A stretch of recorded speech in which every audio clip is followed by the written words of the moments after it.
말씀의 제목은 조용하지만 강력한 세움의 역사를 이룹시다 라고 하는 제목입니다. 지난 주일에 우리는 솔로몬이 성전 건축을 위해서 최종 준비하는 단계, 그래서 역군을 세우고 몇 명 세웠지요? 3만 명. 이 3만 명은 저 레바논으로 보내가지고 벌목하는데 거기에 한 달, 이쪽에 2달 이렇게 왔다 갔다 하도록 했습니다.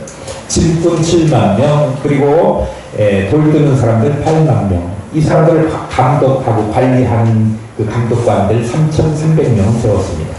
그래가지고 본격적으로 석재도 모아오고 그리고 나무도 베어오고 이런 것들을 준비했습니다. 이제 본격적으로 성전 건축을 시작하게 됩니다.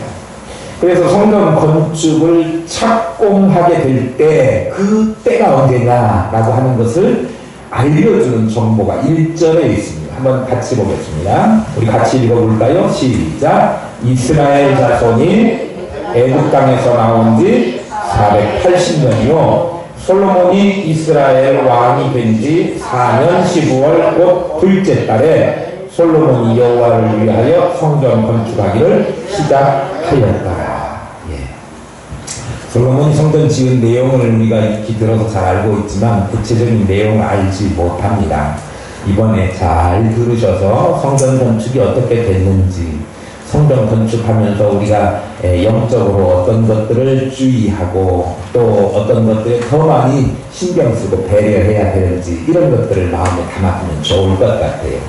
어쨌건 솔로몬이 성전 건축을 착공하게 된 때가 솔로몬이 즉위한 지 4년 15월, 그게 곧 언제라고요? 2월달이라고. 영어로 January, February 그러면 2월 그러잖아요. 그런 것처럼 이 히브리도 15월, 아비월, 19월 이렇게 이야기하면 2월 이렇게 된단 말이에요. 그래서 15월이면 둘째 달이라고 하는 이야기예요. 그러니까 즉위하고 4년 둘째 달. 그때가 언제냐 그러면 그보다 솔로몬을 기준으로 한 것보다 앞에 더 먼저 그때를 밝혀주고 있는데, 사실 솔로몬이 4년 둘째 달 되던 그 때에는 기원전 BC 966년입니다. 어떤 학자들은 967년이라고 하기도 하고, 뭐 1년 상관이 우리가 대단히 중요한 것은 아니지만 역사적으로 실제로 솔로몬이 그때 성전을 지었다 그런 이야기고요. 그때는 이스라엘 백성들이 애굽에서 종살이 하다가 나온 지 몇 년째 되는데 480년 되는 때 그렇게 기록하고 있습니다. 학자들마다 또 이 480년 가지고 만내 틀림의 그런 이야기들이 참 많아요. 이 솔로몬이 건축한 시기를 그냥 솔로몬 왕이 즉위한 지 4년째 되던 때 이렇게 하면 우리가 얼마나 쉬워요. 그런데 그 앞에 애굽에서 종살이하고 나온 지 480년 되던 때라고 하는 표현을 또 구체적으로 거기다 기록한 이유는 뭔가 여기에서 우리에게 주고자 하는 그 뜻이 있을 것이다 라고 하는 생각이 듭니다. 특별한 의미가 있겠죠? 어떤 의미가 있을 것 같습니까? 지금까지는 그러면 이 사람들 어디에서 하나님께 예배했습니까? 제사했습니까? 성막에서 했죠. 성막은 그들이 출애굽해가지고 하나님의 임재와 하나님의 인도하심을 상징하고 그들이 하나님을 만나는 장소로 여겨졌던 곳인데, 그것이 광야 생활을 하면서 늘 옮겨 다녀야 했으니까 고정적으로 지어지지가 않았고 늘 옮겨 다녀야 했던 텐트 같은 것이었습니다. 그러니까 임시 고정적으로 세워졌던 그 성막을 이제 떠돌이가 아니고 옮겨 다니는 게 아니고 딱 정착해가지고 여기가 내 땅이고 이제는 여기 붙박이처럼 이곳에서 하나님을 섬긴다, 하나님을 만난다라고 하는 그런 큰 의미가 담겨져 있는 그 성전을 짓게 되었다는 거예요. 성전에 뭐 있어요? 지성소, 거기에 언약궤, 법궤, 그 무엇이죠? 언약궤. 그러니까 이제는 옮겨 다니는 것이 아니라 고정된 곳에 해놓고 하나님께 제사하는, 예배하는 그런 장소를 만들게 되었다. 우리가요, 살다 보면 여기도 가고 저기도 가고 하나님의 인도하심을 받는다고 하지만 그게 확정적이지가 않은 흔들리는 믿음일 때가 많이 있어요. 그래서 세상에 가서 기웃거리기도 하고 이쪽에다 갔다가 마음 두지를 못하고 임시적인 그런 상태로 하나님을 섬겨요. 그런데 이제 이스라엘 백성들이 딱 한 곳에다 정착해놓고 거기에 마음을 완전하게 쏟고 고정된 마음으로 하나님을 섬기게 되는 그런 순간이 되었다라고 하는 영적 의미가 있어요. 그러니까 여러분들이 이 본문을 읽으시면서 내가 임시적이고 또 가변적이었던 믿음이었다면 이제는 붙박이로 딱 고정해서 하나님께 묶여서 그렇게 예배하는 그런 예배자들 되어야 되겠다. 하나님께만 온전히 시선이 고정되고 정말 움직이지 않는, 흔들리지 않는 그런 믿음의 사람들이 되어야 되겠다라고 하는 결단이 있기를 바랍니다. 그리고 또 어떤 의미가 있냐면 하나님께서 주시겠다 약속하신 가나안 땅에 실제로 완전히 거기에 네 땅이야. 그리고 거기서 하나님을 마음껏 예배하고 거기서 가나안 땅의 축복을 이뤄라고 하는 그렇게 약속하셨던 그 약속의 성취이기도 하지요. 그런 이유 말고 또 이유가 있다고 생각해. 무슨 이유냐? 그러면 출애굽한 지 480년 되던 해라고 하면 뭔가 거기에 의미가 있는데 그 480년 전부터 480년에 이르는 동안 오랜 시간이 지나면서 드디어 마침내 성전이 세워졌다. 그런 이야기예요. 어쨌든 이 480년은 말이 많아요. 학자들이 480년이니 450년이 맞다느니 왜 차고가 생겼을까요? 우리가 그 애국에서 종살이 하던 시기를 몇 년이라고 이야기합니까? 400년이에요? 430년이에요? 예? 어떤 사람은 400년이고 어떤 사람은 430년이라고 이야기해요. 성경에 두 개가 나오기 때문에 그래요. 창세기 15장 13절에 보면 거기에는 430년 400년 하나님은 아브라함에게 내 자손이 이방에서 계기되어 400년 동안 그들을 섬기고 그들은 내 자손을 괴롭힐 것이다. 그렇게 말씀하고 있어요. 그런데 출애굽기 12장 40절에 보면 실제로는 그가 거주하고서 430년 만에 애굽에서 나왔다. 그렇게 창세기 15장에서는 400년 동안 애굽 사람들이 이스라엘 백성들을 괴롭힐 것이다. 그렇게 기록해놓고 출애굽기에서는 430년 만에 나왔다. 그렇게 기록을 한다. 이야기를 한단 말이야. 그러니까 우리가 이제 이스라엘 백성들이 애굽에 있었던 때가 언제냐, 몇 년이냐 그렇게 이야기하면 400년이라고 이야기하기도 하고 430년이라고 이야기하기도 한단 말이죠. 왜 착오가 생겼을까요? 실제로 출애굽기에 나오는 것처럼 이스라엘 백성들이 애굽 땅에서 거주했던 기간은 430년이에요. 430년이에요. 그런데 요셉이 들어가가지고 야곱의 가족이 그 애굽 땅에 들어가죠? 그렇게 해서 시작이 된 거 아닙니까? 그런데 그때 들어갔을 때 야곱의 나이가 몇 살이었나 그러면 130살 먹어서 갔습니다. 그리고 17년 만에 죽어요.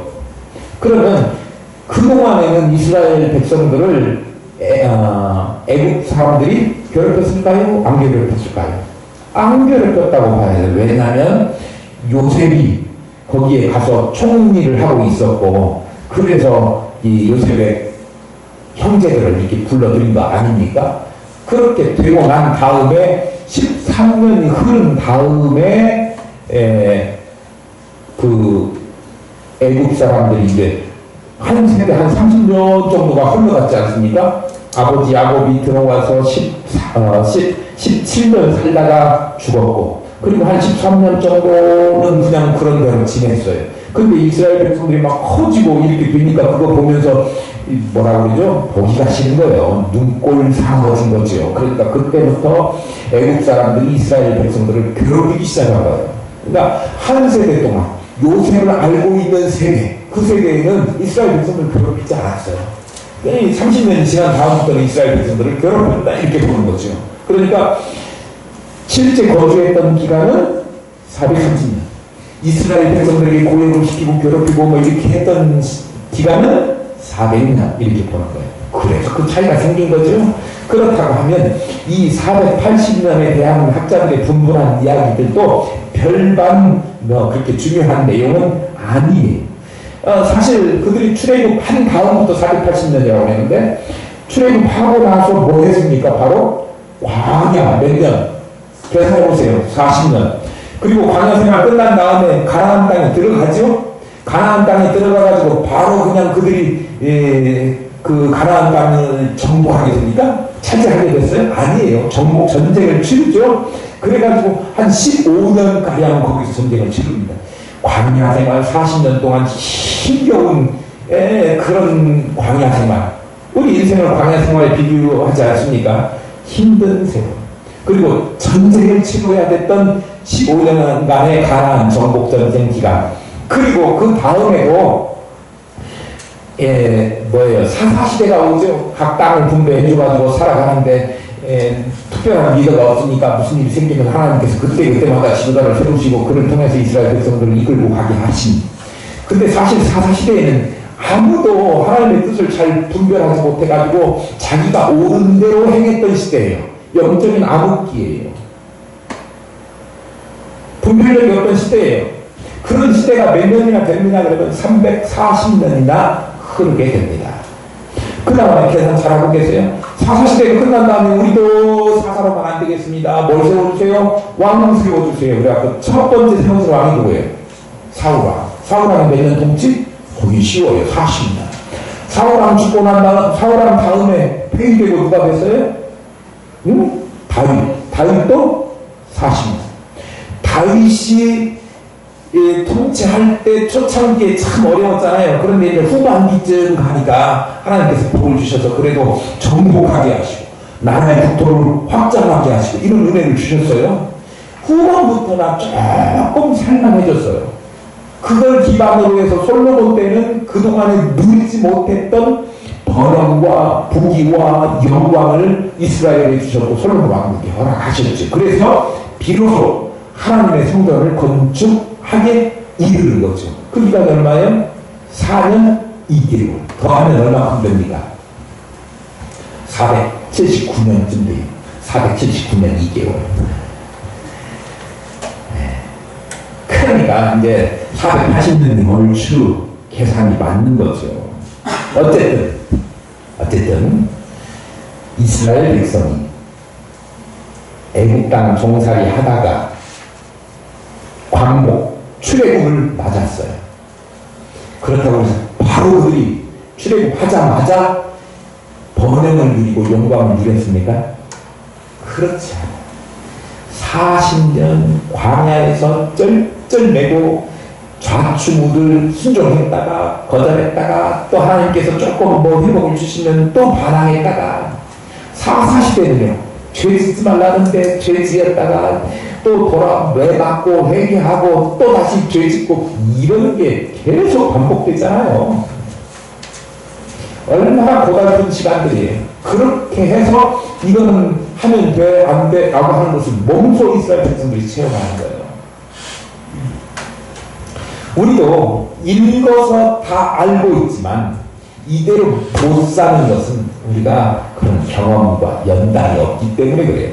그래서 하나님은 그렇게 하지 못하는 사람들을 향해서 계속 어려움을 주고 시련을 주고 그런 과정 끝에 정말 하나님의 뜻대로 살아야 된다고 하는 것을 몸소 체득한 다음에 하나님께서 그에게 이 말하면 됐어 하고 복을 주시는 거예요. 복을 줘도 유지하고 그 복을 누릴 만한 자질이 됐구나 할 때 주시는 거예요. 아직 그런 거 되지도 않았는데 마구 주시지 않는단 말이죠. 줘봐야 고마움을 모르니까요.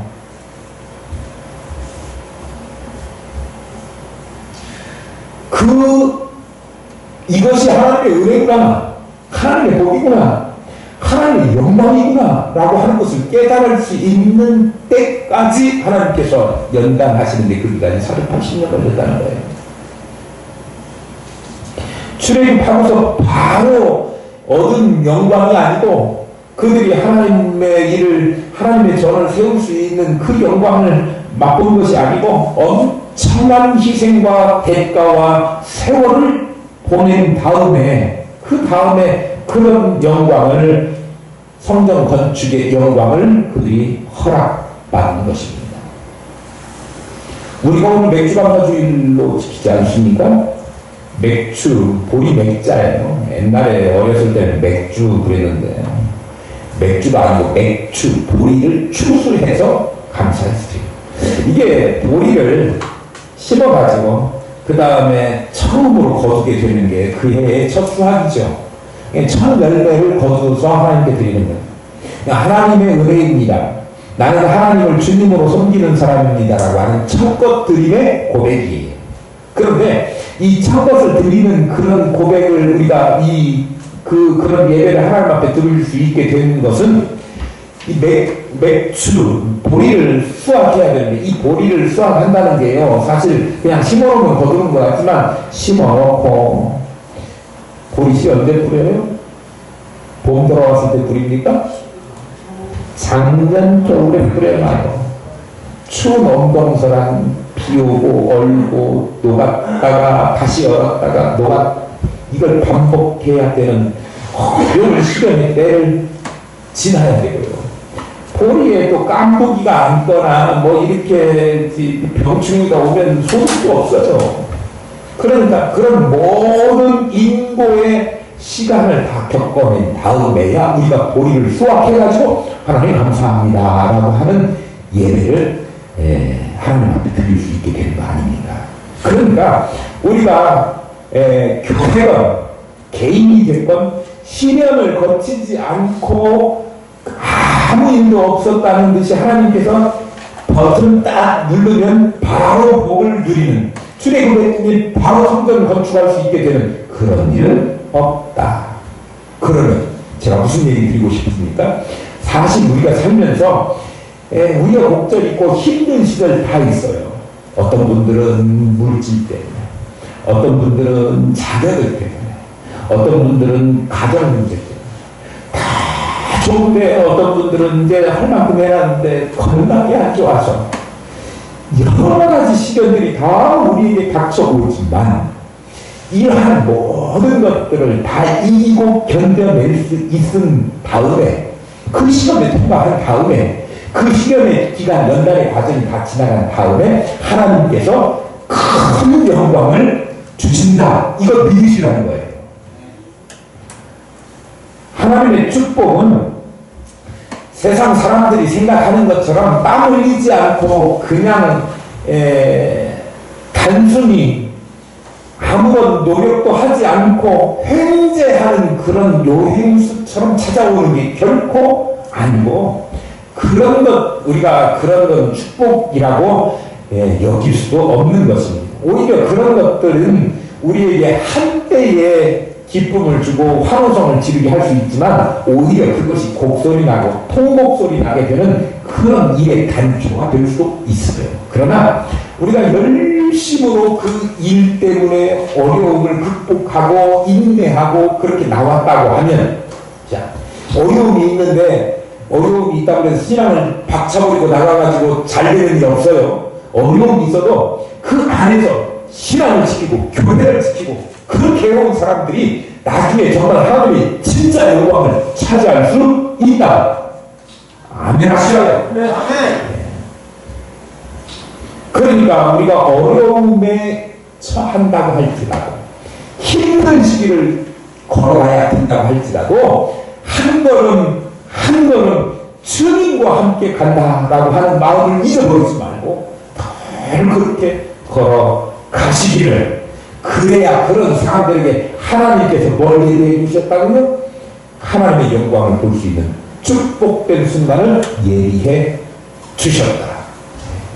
오늘이 아무리 힘들고 어려워도 주님이 영광스럽고 복된 날 살아가시는 것을 믿고 나아가시는 저와 여러분들 있기를 축복합니다. 아멘. 2절과 3절을 한번 보겠습니다. 2절, 3절은 성전의 규모에 대해서 기록되어 있습니다. 제가 한번 읽어볼게요. 솔로몬 왕이 여호와를 위하여 건축한 성전은 길이가 60규빗이요 너비가 20규빗이며 높이가 30규빗이며 성전의 성소와 주랑의 길이는 성전의 너비와 같이 20규빗, 그 너비는 성전 앞에서부터 10규빗이며 그렇게 기록되어 있습니다.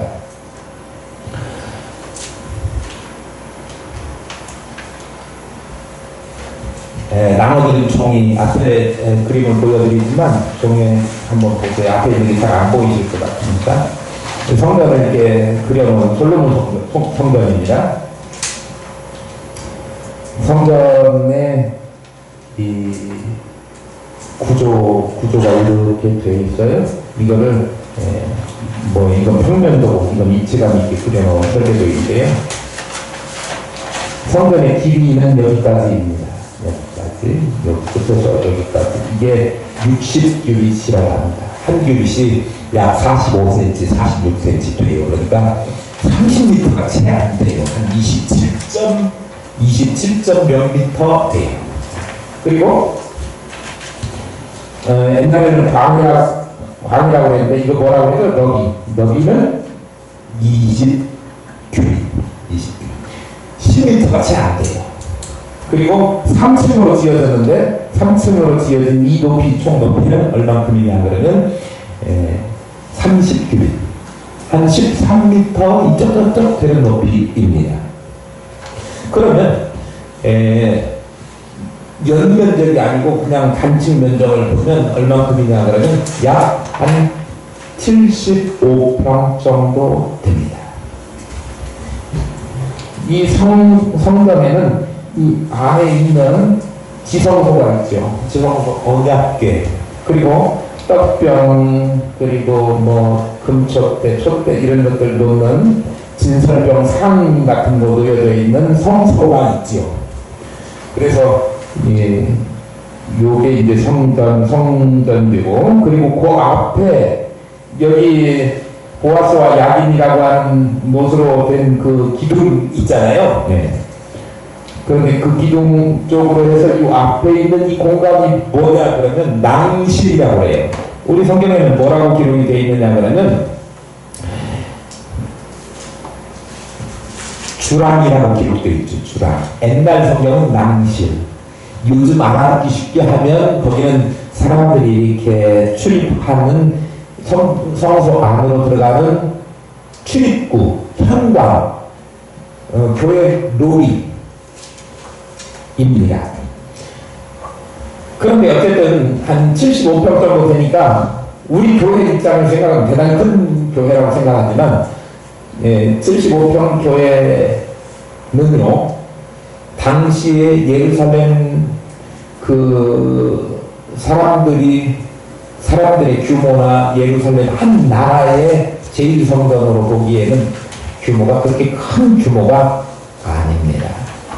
작아요. 요즘 쇼핑몰만 해도 얼마나 큽니까? 가면요 이쪽 끝에서 저쪽 끝에 불러봐야 대답도 없어요. 이름도 없어요. 들리지도 않아요. 차 놓고 저쪽 끝에서 이쪽 끝까지 걸어가려고 해도 다리가 아파요. 셔틀 타고 가야 될 정도로 쇼핑몰 건물이 그렇게 큽니다.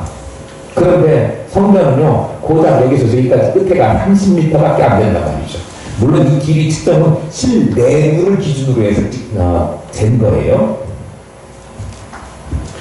우리가 생각할 때 솔로몬의 성전, 솔로몬이 지은 이 성전 하면 막 대단히 크고 영광스럽고 화려할 것으로 생각하지만 실제로는 그렇게 크지 않아요.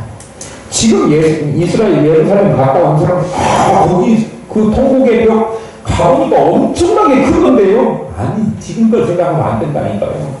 그 당시에 솔로몬이 처음 지어가지고 했던 한 기원 10세기경 그때 성전은 작았어요. 그나마 이게 이제 언제 폐허가 되죠? 이스라엘 백성들이 어디로 가요?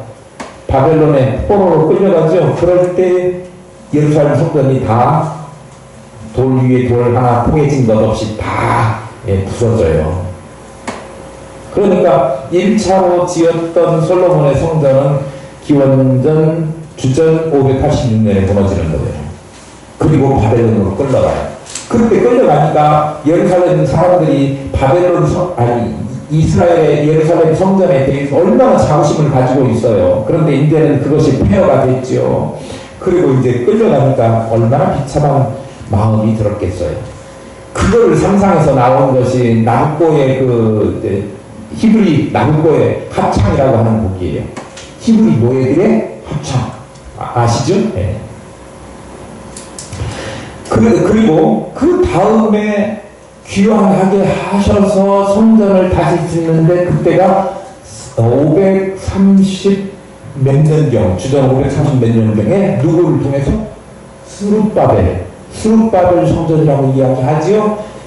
부서졌다가 다시 지어요. 그러니까 그거를 뭐라고 이야기하냐면 제2성전이라고 이야기해요. 제2성전.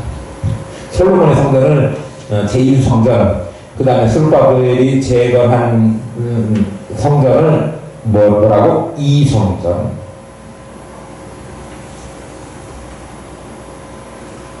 그런데요,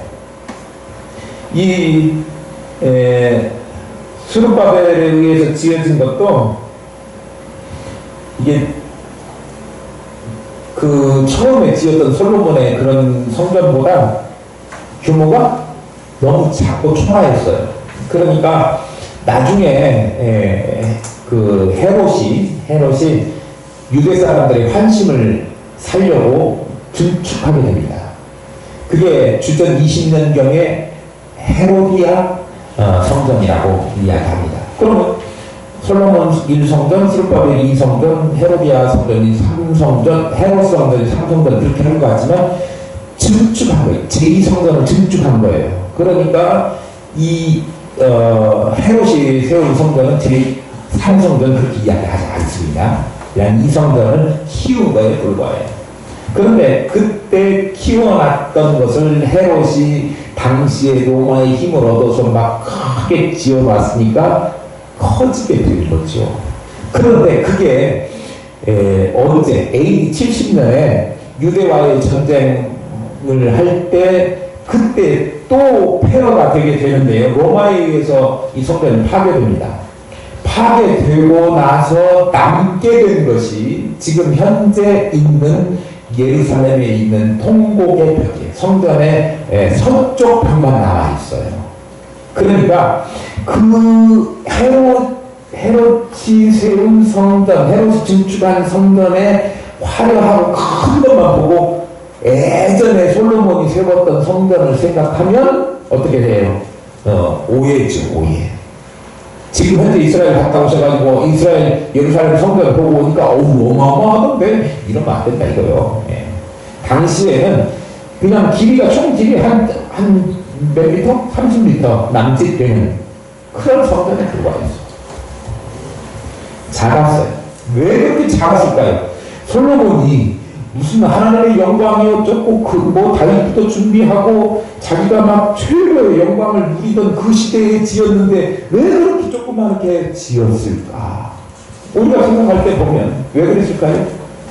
첫 번째 이유는요, 그가 하나님의 성전을 지으면서 하나님께서 지시한 식양대로 지었기 때문에 그래요. 설계도대로. 그 설계도 누가 받았습니까? 성경 구절은 읽으셨잖아요. 누가 받았어요? 다윗이 받았어요. 다윗 아버지가 받아가지고 그 그림으로 이렇게 설계도 받았는데 그거를 다윗이 누구 손에다 넘겨줘요? 솔로몬 손에다 넘겨줘요. 그런데 하나님께서 다윗을 통해서 지시한 역대하 28장에 나옵니다. 그 설계도대로 솔로몬이 지었어요. 그러니까 하나님께서 지으라는 규모대로 지었으니까 그 규모가 그렇게 작을 수밖에 없었다. 또 하나, 이 솔로몬이 이렇게 성전 그 규모를 작게 하는 것은 성전의 영광이 그 규모나 화려함에 있지 않기 때문에 그렇습니다. 솔로몬이 가진 것이 없거나 하나님을 향한 헌신이 적었거나 아니면 하나님을 이 작은 전에 모실 수 있다고 하는 그런 어리석은 생각을 가졌었거나 그런 것은 결코 아니에요.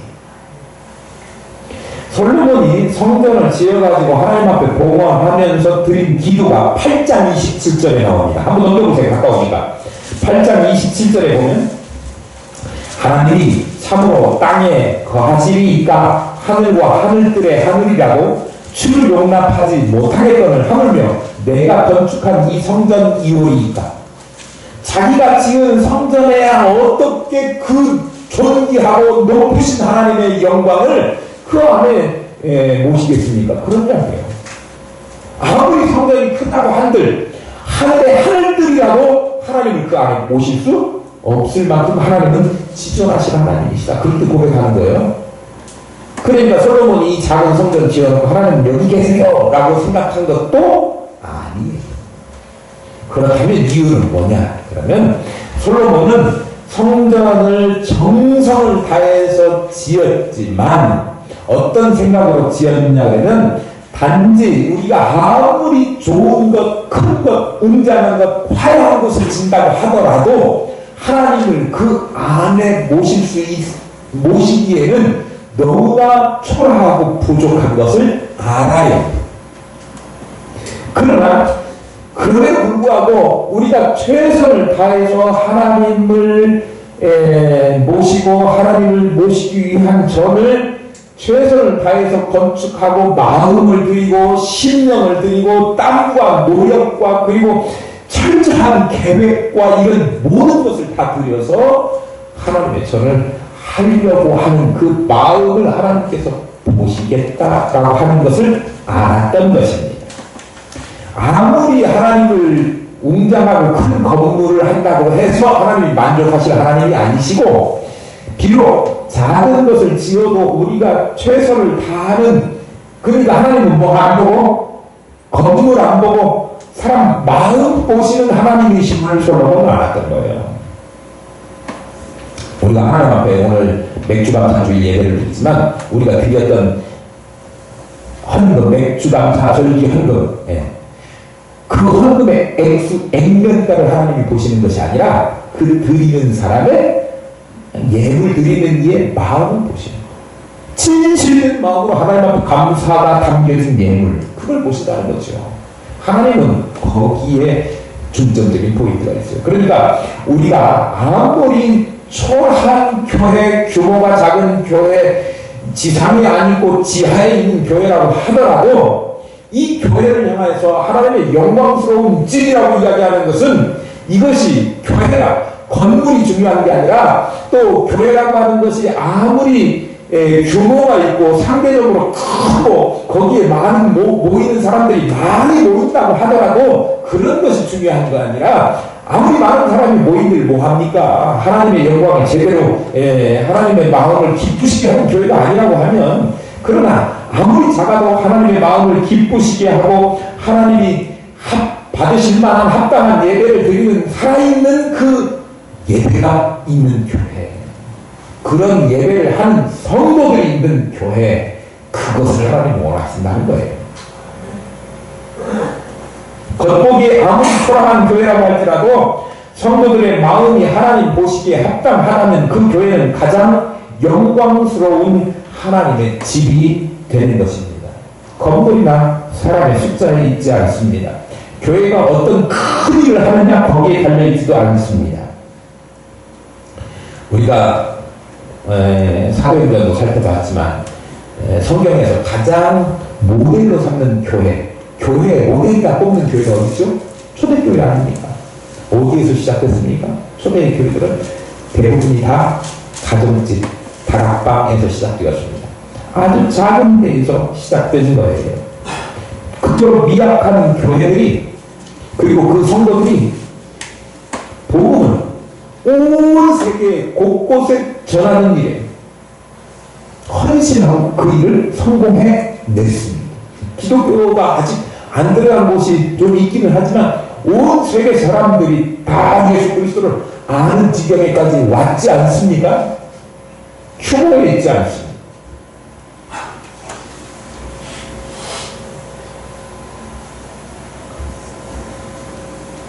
우리도 초라하고 부족하다고 하더라도 우리 공동체, 하나님께서 우리 공동체를 통해서 영광을 받으시고 그래서 하나님이 기뻐하시는 그런 교회 될 수 있도록, 그러니까 규모에 기죽지 마시고, 그렇다고 해서 우리가 모이는 이 하나님께 모여서 공동체가 예배하는 이 장소, 이것을 함부로 할 것도 아니지만, 그러나 이것이 하나님께서 보시는 것이 아님을 기억하시고 우리의 중심을 들여서 하나님 앞에 예배하는 우리 하늘기쁨교회가 되기를 소망합니다. 4절부터 8절까지는요, 성전의 구조와 성전 건축의 분위기를 설명하고 있습니다. 4절부터 8절까지 눈으로 한번 따라와 주시기를 바랍니다. 성전의 건축 구조는 성전에 있는 성전에는 그 창틀 있는 붙박이 창문을 내도록 그렇게 했습니다.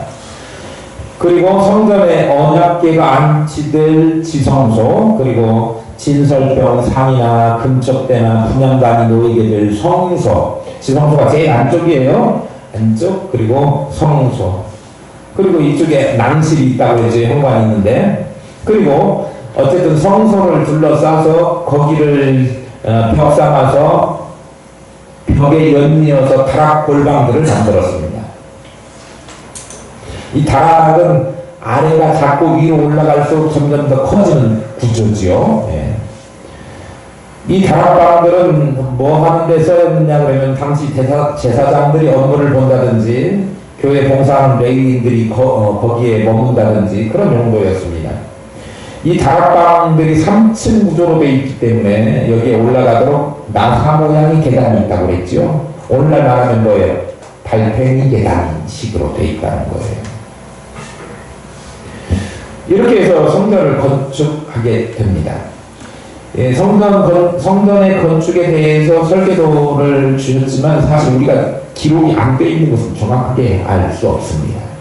짐작할 수밖에 없어요. 하여튼 3층 규모로 지성소, 성소, 그 다음에 주랑, 다시 말하면 현관 이런 것들이 있다. 그렇게 하고 이제 외부에 들어가기 전에 물구멍도 있고 바다도 있고 뭐 이렇게 준비가 되어 있는 성전을 우리가 이제 머릿속으로 상상해 볼 수 있지요.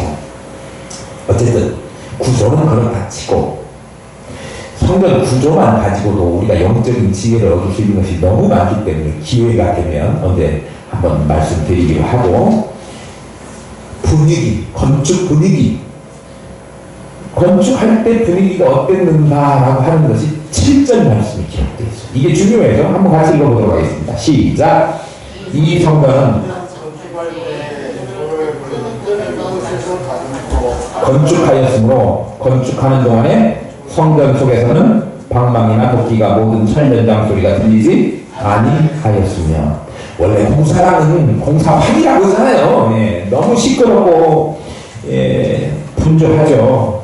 특히 공사장에 가면 망치 소리, 그 다음에 막 요즘 막 전기톱 소리. 저도 이런 거 관심이 많아가지고 어저께 유튜브에서 그거 좀 보고 있었더니 뭔 시끄러운 소리가 나느냐고 옆에 같이 사는 사람이 뭐라 하더라고요. 건축하는 데서 나는 소리는 엄청나게 시끄럽죠. 각종 연장 소리로 시끄럽고, 그렇기 때문에 오래 하면 난청도 오고 그리고 이명도 생깁니다. 그런데 솔로몬이 건축할 때 우리가 7절에서 읽어본 것처럼 세연장 소리가 안 났다. 이유는 성전 건축하는 현장에 와서 두드려가지고 돌을 쪼개고 나무를 켜고 하는 일이 없고, 그 돌들은 그 자리에서 다 나무 배는 그 자리에서 다 만들어가지고 운반에 와서 여기 와서는 뭐 해놨다고? 조립 끼워 맞추는, 레고 조립하는 것처럼 딱딱 끼워 맞추기만 했다. 그러니까 망치 쓸 일이, 쇠망치 쓸 일이, 쇠 정으로 돌 때려가지고 그거 할 일이 없었다. 그런 이야기예요. 성전 건축이라고 하면 대공사를 하는데 도끼 소리, 방망이 소리, 철 연장 소리가 들리지 않았던 것은 은혜의 성소에서 거칠고 파괴적인 소리가 나서는 안 되겠기에 그렇게 주도 면밀하게 돌 뜨는 현장, 나무 베는 현장에서 그걸 만들어 갖고 왔다는 얘기예요.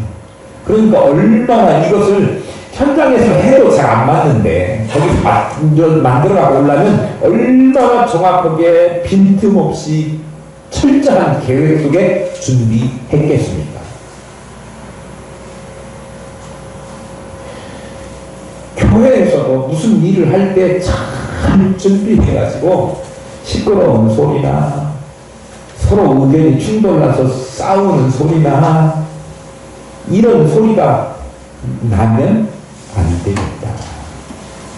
교회 큰일 하는 것 중요하지만 그것만큼 교회가 분쟁 없이 잡음 없이 시끄러운 소리 내지 않고 일을 치러가는 것이 중요한 일이다 라고 하는 것을 우리 가르쳐 주십니다. 아무리 성전, 큰 성전을 의리의리하게 지어놓는다고 하더라도 그것 때문에 하나님의 영광을 가리우고 교회가 막 네가 옳으니 내가 옳으니 이렇게 해야 되느니 저렇게 해야 되느니라고 해서 쪼개진다고 하면 그게 무슨 의미가 있습니까? 무슨 건물이 대단한 것이라고요?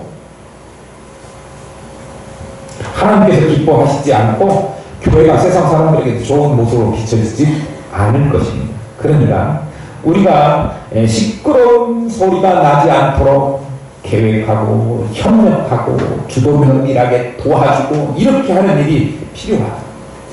주님, 교회의 머리가 되시는 주님께서도 이 땅에 오실 때 화려하고 뛰어난 부모 밑에서 태어난 것이 아니라 이름도 잘 모르는 메어리, 그 당시에 메어리라고 하면 이 동네 사는 메어리, 저 동네 사는 메어리, 뒷집에 사는 메어리, 메어리가 수도 없이요. 그러니까 마리아, 그러니까 우리는 마리아가 대단한 사람이라고 하지만 대단하지도 않은 그냥 평범한 김씨 누군가 그 밑에서 그런 이야기예요. 메리, 마리아의 이름 없는 부유하지도 않은 유명하지도 않은 그의 몸을 빌어서 이 땅에 오셨고 아무도 모르는 한밤중에 그것도요 이름도 없는 여관에서 아니 구유에 누워가지고 뭐예요? 짐승들의 먹이 밥통 아닙니까? 거기에 오셨는데 조용하게 시작하셨고 주님의 공생의 사역도 묵묵히 자신에게 주신 일을 잘 감당하셨고 그리고 또한 주기를 당하실 때도 털 깎는 자 앞에 선 양처럼 아무런 소리도 내지 않고 묵묵히 자기의 십자가를 지셨습니다.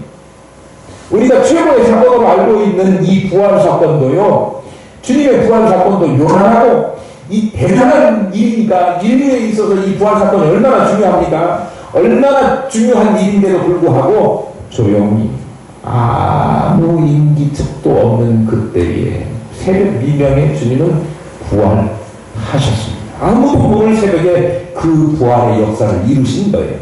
주님의 사역이 이 땅에서 아름답게 구현하기 위해서는 우리도 신중하고 그리고 저도 면밀하게 그러나 불협화음을 만들지 말고 조용하면서도 아름답게 9절에 보면 그렇게 해서 성전 건축이 완성됐다 그렇게 말씀하죠. 9절에. 근데 이게 성전 건축이 다 지어진 거 아니에요. 성전에 의무공사가 만들어진 거예요. 의형이 골격이 세워진 거고 이제 그 다음에 보면 주님께서 하나님께서 뭐라고 말씀하시는 내용이 나오고 그 다음에 내장 공사가 또 나와 있어요. 그러면 이제 전체가 다 끝나게 되는 거죠. 일단 여기서 성전 공사가 마쳐졌다라고 하는 이야기 구절이 나오는 것은 외장 공사가 마쳐졌다라고 하는 이야기예요. 어쨌든 성전 건축이 마쳤다고 기록하고 있는데 이 성전을 건축하는 데 있어서 의장 공사하고 골격 세우는 데 있어서 아무런 소리도 만들지 않고 잘했던 것은 조용하지만 추도 면밀하게 계획하고 그냥 조용하지만 하나님 앞에 요란하게 한다고 해서 되는 게 아니고 하나님 앞에 매달리고 기도하고 간구하고 서로 일치되기를 위해서 나아가고 분쟁과 이런 거 만들지 않고 교회가 한 마음 합심해서 그런 일 자기에게 맡겨준 일이 나는 소외돼서 저 병들에서 돌만 떠와야 돼 라고 불평하는 사람 없고 자기의 맡은 자리에서 누가 알아주지 않아도 그 일 감당할 때 하나님의 역사는 크게 이루어진다. 하나님은 영광을 받으신다 라고 하는 사실 우리가 기억하시면서 우리에게 주어진 일 잘 감당하시고 어려운 때라도 이때가 지나야 하나님 우리 큰 영광 준비하셨다가 주시는구나 라고 하는 것을 명심하시면서 한 걸음 한 걸음씩 뚜벅뚜벅 걸어 나가시는 저와 여러분 될 수 있기를 소망합니다. 우리